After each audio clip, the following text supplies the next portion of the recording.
গতকাল রাতে আমাদের কাছে একটা খবর আসে।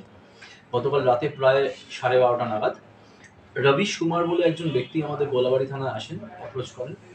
রবিশ কুমার ইনি বেসিক্যালি বিহারের বাসিন্দা, বিহারের বেগুসরাই জেলার বাসিন্দা।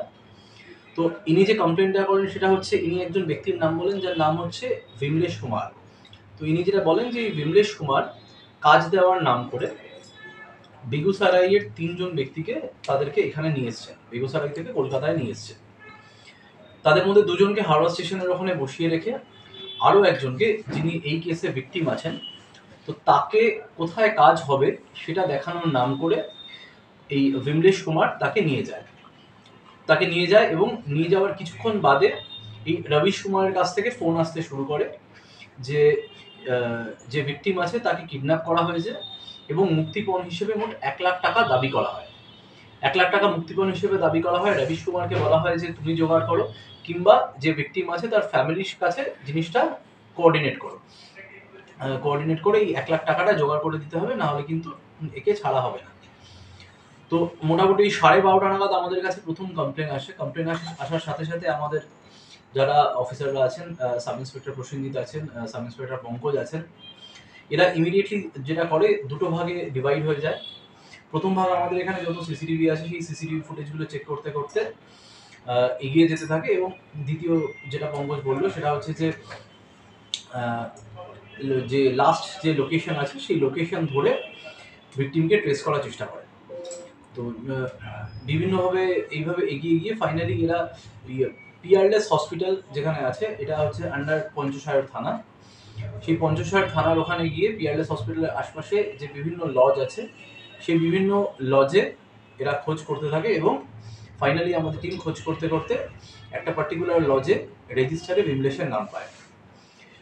সেটা দেখে তারপর সেখানে গিয়ে রেড করা হয় এবং ভিকটিমকে রিকভার করা হয় এবং 4 জনকে অ্যারেস্ট করা হয়। এই পুরো অপারেশনটা শেষ করতে আমাদের টিমের প্রায় 4 থেকে 5 ঘন্টা লেগেছে।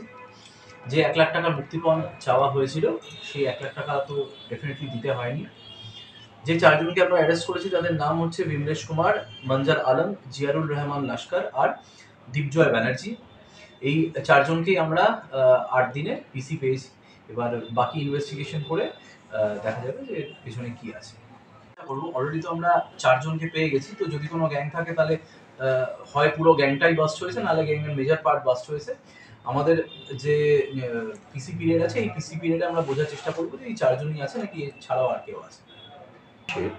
আগেন এটা একদমই ইনিশিয়াল স্টেজ অফ ইনভেস্টিগেশন আছে, এরা তো জাস্ট এলো, এবার জিজ্ঞাসাবাদ হবে কে কি করে সেগুলো সব আস্তে আস্তে বলা যাবে, এখনই বলা সম্ভব নয়। এটা মেডিকেল যাওয়ার পথে এরা বলেছে আমরা নির্দোষ, আমাদেরকে ফাঁসানো হয়েছে, আমরা সব শেয়ারের ব্যবসায়ী। হ্যাঁ, এদেরকে একদম ফ্রম স্পট অ্যারেস্ট করা হয়েছে। আমাদের টিম এদেরকে অন স্পট অ্যারেস্ট করেছে এবং তার সাথে কিন্তু ভিকটিমকেও রিকভারি করেছে। আমাদের কাছে যা যা সাইন্টিফিক এভিডেন্স দেওয়ার আমরা সবটাই দেবো।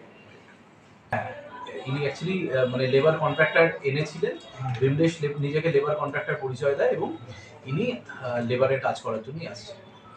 কলকাতা বলেছিল কাজ দেখানো, হ্যাঁ, কাজ দেখানোর জন্য বাকি 2 জনের থেকে আলাদা করে এনাকে ওখানে নিয়ে যাওয়া হয়।